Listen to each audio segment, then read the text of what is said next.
बिस्मिल्लाहिर्रहमानिर्रहीम। अस्सलाम वालेकुम स्टूडेंट्स, होपफुली आप सब खैरियत से होंगे।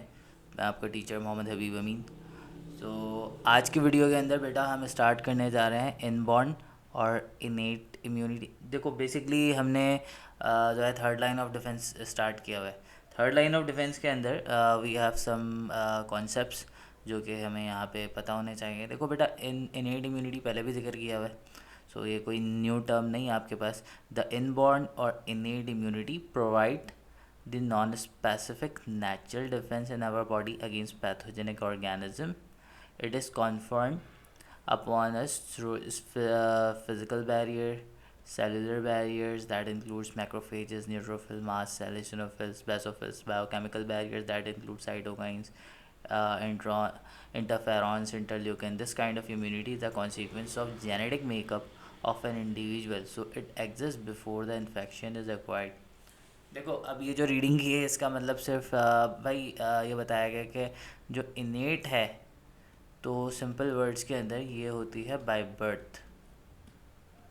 सही है, यानी पैदाइशी होती है, आप में हम में सब में मौजूद है। और ये बिफोर इन्फेक्शन मौजूद है, यानी अभी हमारी बॉडी में मौजूद है और एक्टिव है। इन केस अगर कभी कोई पैथोजन बॉडी में आ गया तो सबसे पहले ये वर्क करेंगी। फिज़िकल बैरियर है जिसके ने हमारी वो घुसने ही नहीं दे रही है, फिज़िकल बैरियर रुकावट बना के रखती है, इसके नाम म्यूकस मेम्ब्रेन है। सेलुलर बैरियर है, अगर पेनिट्रेट कर गया तो मैक्रोफेजेस हैं, न्यूट्रोफिल्स हैं, ये खाएंगे उस ऑर्गेनिजम्स को। इसी तरह से बायोकेमिकल बैरियर्स है, साइटोकाइंस, इंटरफेरॉन्स, इंटरल्यूकिन्स, ये उसके अगेंस्ट रेजिस्टेंस कॉज करेंगे, उसको किल करेंगे। तो ये सब हमारे पास इनेट या इनबॉर्न इम्यूनिटी कहलाती है,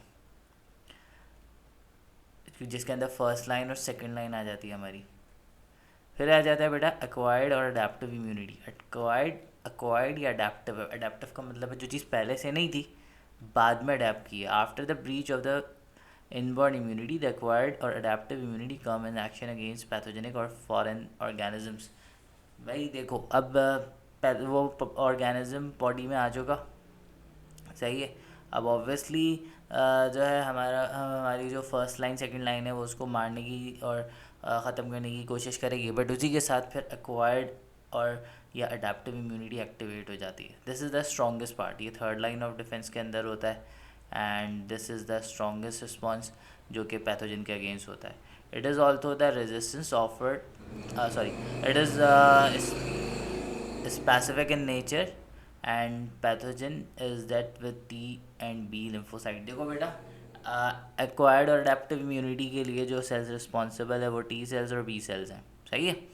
also the resistance offered is slower. देखो इससे कि ये जो रेजिस्टेंस ऑफर करते हैं, रेजिस्टेंस का मतलब है ये जो प्रोटेक्शन ऑफर कर रहे हैं माइक्रो ऑर्गेनिज्म को किल कर रहे हैं, वो स्लो है थोड़ा।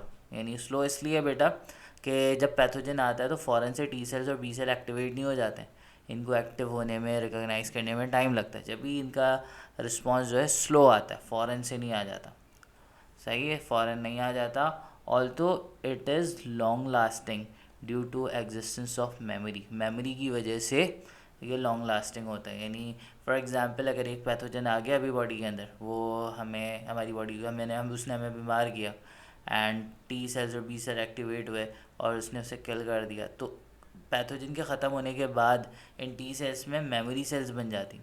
ये मेमोरी सेल्स का फ़ायदा क्या होता है? मेमोरी सेल्स का फ़ायदा ये है बेटा कि ये री इन्फेक्शन, अगर कभी सेम पैथोजन दोबारा आएगा बॉडी में तो ये उसके अगेंस्ट काम करेंगे, और तब ये इतना टाइम नहीं लगाएगा रिकोगनाइज, क्योंकि ये ऑलरेडी रिकोगनाइज, इसके पास ऑलरेडी उस पैथोजन का डेटा मौजूद है, तो ये डायरेक्ट उसको मारेगा।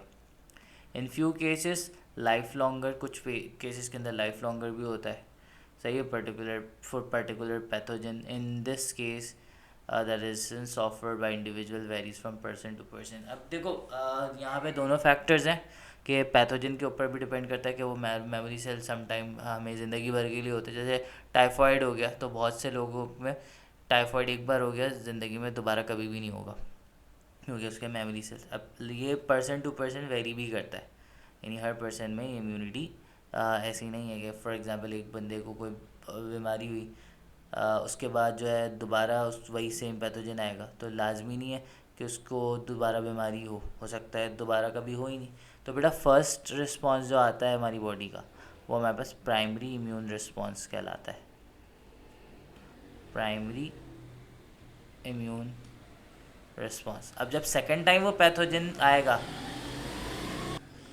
सेकेंड टाइम हो या थर्ड टाइम हो, कभी भी हो, वो सेकेंडरी इम्यून रिस्पॉन्स कहलाएगा। क्योंकि बेटा प्राइमरी इम्यून रिस्पॉन्स जो है ये, इसमें कोई मेमोरी सेल्स नहीं थे, नो मेमोरी, लेकिन इसके अंदर मेमोरी सेल्स थे। इसके बाद बनते हैं, इससे मेमोरी सेल्स बनते हैं और फिर सेकेंडरी में मेमोरी सेल्स होते हैं, जब भी इसका रिस्पॉन्स जो है ना फास्टर होता है कंपेरेटिव टू प्राइमरी। सही है। अच्छा जी, there are two types of acquired immunity की दो किस्म है, एक एक्टिव है एंड एक पैसिव है। एक्टिव का वर्ड जो है एक्टिवेशन से निकला है एंड पैसिव का वर्ड पैसेज से निकला है। यानी अगर हमारी बॉडी के अंदर नेचुरली इम्यून रिस्पॉन्स एक्टिवेट हो रहा है तो वो एक्टिव इम्यूनिटी है, और अगर पैसेज यानी किसी और का इम्यून रिस्पॉन्स पास होकर हमारी बॉडी में आ रहा है तो वो पैसेज है। दोनों ही नेचुरल हो सकते हैं और आर्टिफिशियल भी हो सकते हैं। सही है। अगर नेचुरली वो हमारी बॉडी में डेवलप हो रहा है तो नेचुरल है, और अगर आर्टिफिशियली हम खुद उसको प्रोवोक कर रहे हैं तो वो आर्टिफिशियल जो है ना इम्यूनिटी कहलाती है। तो एक्टिव भी आर्टिफिशियल हो सकता है, एक्टिव भी नेचुरल हो सकता है, पैसिव भी नेचुरल और आर्टिफिशियल दोनों हो सकता है।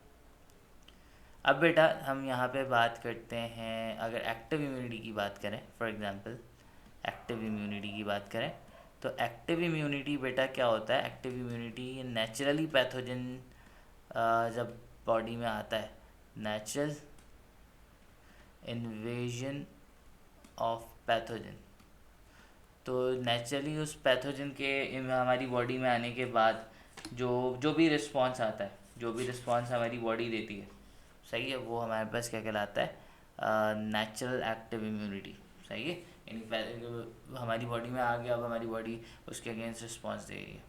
और यहाँ पे बेटा जैसे हमारे पास वैक्सीन का टॉपिक है, यानी अगर वो पैथोजन बॉडी में नेचुरली नहीं आया था, हमने ख़ुद उस पैथोजन को बॉडी में डाला था ताकि हमारी बॉडी इम्यून रिस्पॉन्स प्रोड्यूस करे। सही है। वो फिर हमारे पास जो है ना आर्टिफिशियल कहलाता है। अब एक बात यहाँ पर है कि हमने आर्टिफिशियली डाला है तो बीमार नहीं होंगे क्या? नेचुरली जब वो पैथोजन बॉडी में आ रहा था तो हमें बीमार कर रहा था, लेकिन जब आर्टिफिशियली हम डाल रहे तो क्या हम बीमार होंगे या नहीं होंगे? तो बेटा नहीं होंगे बीमार। क्यों नहीं होंगे? क्योंकि हम उसको एग्जैक्टली उस पैथोजेनिक फॉर्म में नहीं डालते, हम उसको चेंज करके डालते हैं। तो ये आर्टिफिशियली एक्टिव इम्यूनिटी को प्रोड्यूस कराना, ये हमारे पास वैक्सीन कहलाता है। वैक्सीन क्या होता है? आइदर पैथोजन जो है लाइफ या फिर किल करके हमारी बॉडी में डाल दिया जाता है। सही है। यानी फॉर एग्जांपल बेटा वैक्सीन का पर्पस क्या है? देखो ये जो T cell and B cell है, इनका रिस्पॉन्स जो है वो स्लो होता है। हम चाहते हैं कि फास्ट आए। फास्ट कब आएगा? जब मेमोरी सेल्स होंगे तब आएगा। यानी मेमोरी सेल्स होंगे तब इनका रिस्पॉन्स जो है फास्ट हो जाएगा। तो हम चाहते हैं कि यार मेमोरी सेल्स बन जाए बॉडी में। क्योंकि बेटा इसका प्राइमरी रिस्पॉन्स स्लो क्यों है? क्योंकि रिकग्निशन में और एक्टिवेशन में टाइम लग रहा है। मेमोरी सेल्स को रिकॉग्नाइज करने की ज़रूरत नहीं है, वो डायरेक्टली काम करेगा। तो हम चाह रहे हैं कि यार मेमोरी सेल्स आ जाए, हम चाह रहे हैं कि सेकेंडरी रिस्पॉन्स जो है ना स्टार्ट हो जाए। वैक्सीन का पर्पज़ क्या होता है? To promote secondary response. Primary response को ख़त्म कर दिया जाए ताकि भाई हमारी बॉडी के अंदर पहले से उसकी इम्यूनिटी मौजूद हो, तो ताकि अगर वो कभी पैथोजन रियल में आ गया तो सेकेंडरी रिस्पॉन्स फास्टर होता है, तो हमें असर ना हो। तो इसमें क्या करते हैं बेटा, हम पैथोजन को ज़िंदा डाल देते हैं। सही है। हमारे पास we have different types of vaccine, जैसे live attenuated vaccine, this is the strongest vaccine. Live attenuated का मतलब है कि भाई ज़िंदा पैथोजन को डालेंगे। अब ज़िंदा डालेंगे तो बीमार होंगे या नहीं होंगे? नहीं होंगे। क्यों नहीं होंगे? एटीन्यूएटेड का मतलब है कि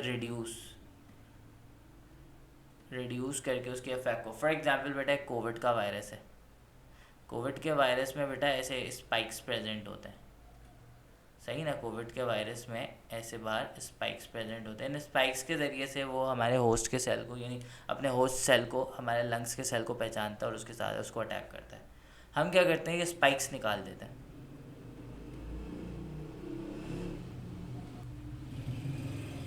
हम ये करेंगे, ये स्पाइक्स निकाल देंगे। अब ये स्पाइक्स निकल गया ना, तो अब ये किसी बहुत सारे मेथड्स होते हैं जिसके ज़रिए से हम ये स्पाइक्स निकाल देंगे। ये स्पाइक्स निकल गए। अब ये वायरस तो है, बट ये हमारे सेल्स को अटैक नहीं कर सकता। क्यों? क्योंकि स्पाइक्स नहीं है, अटैच नहीं हो सकता, पहचान नहीं सकता, रिकॉग्नाइज नहीं कर सकता। ये बॉडी में जाएगा, जब बॉडी में जाएगा तो हमारी बॉडी को तो नहीं पता ना कि ये वीक है। हमारी बॉडी क्या करेगी? इसके अगेंस्ट इम्यूनिटी प्रोड्यूस करेगी। हमारे टी सेल्स एक्टिवेट हो जाएंगे, बी सेल्स एक्टिवेट हो जाएंगे। तो हमने जो वैक्सीन में जो इन पैथोजन को डाला था, ये पैथोजन है तो वीक, लेकिन हमारे टी सेल्स और बी सेल इसको मार देंगे। इसको मारने के बाद फिर क्या होगा? बॉडी में मेमोरी सेल्स प्रोड्यूस हो जाएंगे। अब कभी ये रियल में आएगा तो मेमोरी सेल्स पहले से मौजूद है, इससे पहले ये हमला करे मेमोरी सेल्स फ़ौरन से एक्टिवेट होकर इसको मार देगा।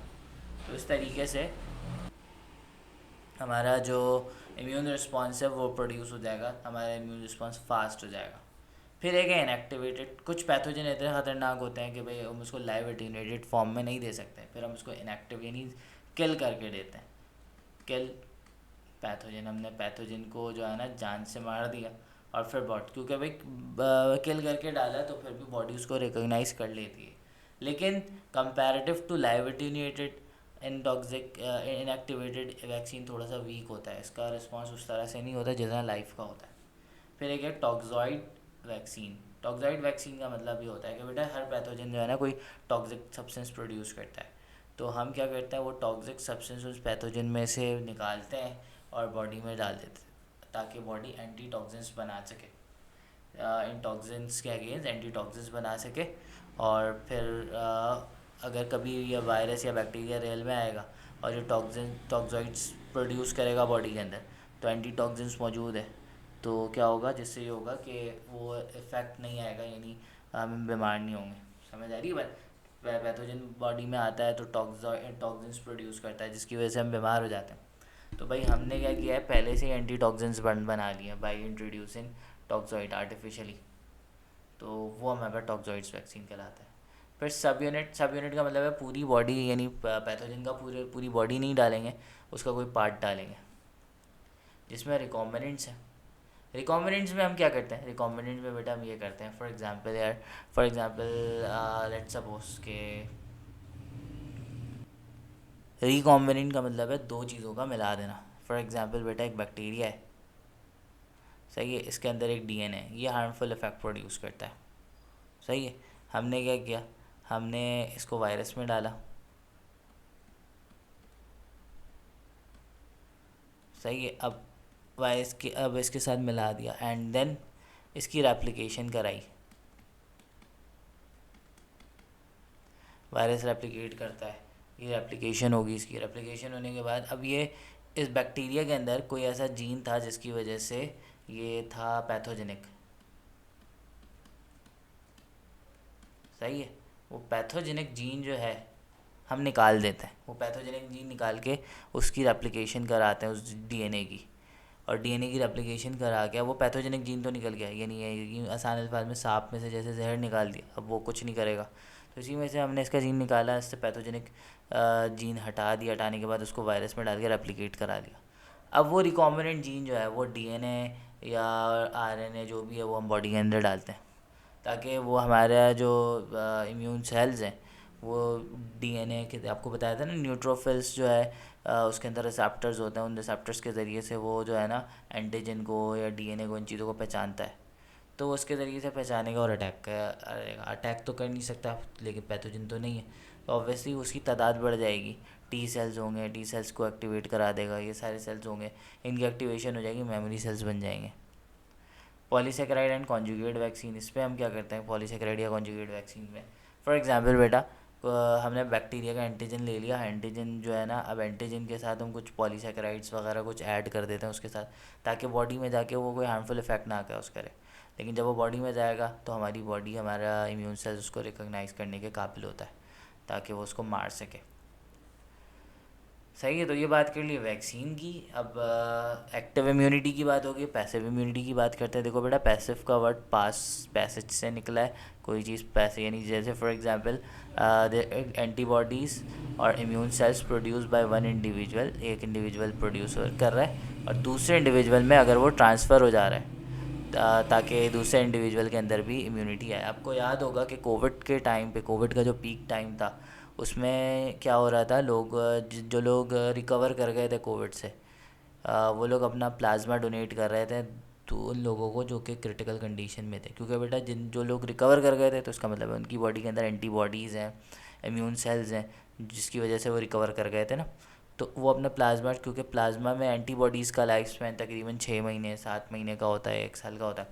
तो वो अपना प्लाज्मा डोनेट कर रहे थे ताकि वो प्लाज्मा के अंदर जो एंटीबॉडीज़ है वो उन मरीज़ों के अंदर जाए जिनकी हालत क्रिटिकल है, ताकि वो कोविड के सेल्स को मार। तो बेटा किसी की बनी बनाई एंटीबॉडी, किसी की बनी बनाई इम्यून सेल्स, इम्यूनिटी अगर किसी दूसरे ऑर्गेनिज्म के अंदर जाए तो ये पैसिव इम्यूनिटी कहलाता है। तो ये नेचुरल कैसे हो सकता है? नेचुरल ऐसे हो सकता है, for example a pregnant woman, एक प्रेग्नेंट वुमन है जो अपनी एंटीबॉडीज़ अपने बच्चे को ट्रांसफ़र करती है प्लेसेंटा के ज़रिए से। प्लेसेंटा के ज़रिए से उसका फीटस अटैच है, सही है, प्रेग्नेंट वुमेन है, फीटस उसके यूट्रस में और प्लेसेंटा है, तो प्लेसेंटा के ज़रिए से ट्रांसफ़र कर देती है ताकि जब ये बच्चा पैदा हो और एक्सपोज होगा एनवायरनमेंट से तो पैथोजन भी उसको अटैक करेंगे, तो उसके अंदर किसी किस्म का कोई जो है ना हार्मफुल इफेक्ट ना आ जाए, वो बीमार ना पड़ जाए, ये सारी। इसके अलावा जब बच्चा दूध पीता है, मदर की ब्रेस्ट फीडिंग करता है, तो ब्रेस्ट फीडिंग में, ब्रेस्ट मिल्क में भी एंटीबॉडीज़ होती हैं जो कि उसके अंदर जाती हैं और इफेक्ट करती हैं। तो ये तो नेचुरल मेथड हो गया बेटा। इसके अलावा आर्टिफिशियल मेथड भी होता है। आर्टिफिशियल जैसे हम सीरम, जैसे कोविड वाली बात बताई, या फिर आपने कभी एटीएस लगाया होगा, एंटी टेटनस सीरा। एंटी टेटनस सीरा में क्या होता है कि भाई अगर आपको कहीं से रोड से कहीं से चोट लग गई है तो बेटा एक बैक्टीरिया है जिसका नाम है क्लोस्ट्रीडियम टेटेनाई। क्लोस्ट्रीडियम टेटेनाई, ये क्या, अच्छा स्पेलिंग गलत लिखी, TNI होगा, सॉरी, टेटनाई। तो क्लोस्ट्रीडियम टेटनाई ये बर्ड्स के फीसेस में होता है। अब बर्ड ने अपने फीस कहीं पे पास किए, पास करने के बाद उस सड़क में गिरा है, कहीं गिरा, उस सड़क में गाड़ियाँ चल रही हैं और गाड़ी वो टायर से लग के वो कब गाड़ी का जहाँ जहाँ गुजरेगी हो सकता है वो बैक्टीरिया वहाँ फैल जाए। आपको सड़क से चोट लग जाती है, पत्थर से चोट लग जाती है, तो जिससे क्या होगा, हो सकता है वहाँ से कोई ऐसी गाड़ी गुजरी हो जहाँ जो कि किसी बर्ड के फीसेस में से पास हुई और उसमें क्लोस्ट्रीडियम टेटेनाई हो और आपको वहीं से चोट लग गई है, तो क्या है, अब तो बैक्टीरिया अंदर आ गया, तो ये तो टेटनस कॉज कर देगा। तो टेटनस कॉज हो जाएगा, तो उससे बचने के लिए क्या करते हैं, हम किसी की बनी बनाई एंटीबॉडीज़ डाल देते हैं ताकि भाई हमारी बॉडी अभी इतना टाइम नहीं रहा कि हमारी बॉडी एंटीबॉडीज़ खुद बना सके, तो किसी की बनी बनाई एंटीबॉडीज़ आ जाएगी तो हमारी बॉडी सेफ रहेगी एटलीस्ट, ताकि बैक्टीरिया हार्मफुल इफेक्ट ना कॉज कर सके। तो हम ATS लगाते हैं, यानी एंटी टेटनस सीरा, एंटी टेटनस सीरा, सीरा यानी सीरम, सही है। तो बेटा this is all about today's lecture. अब इंशाल्लाह नेक्स्ट लेक्चर में हम फर्दर टॉपिक को डिस्कस करेंगे। थैंक यू सो मच, अल्लाह हाफिज़।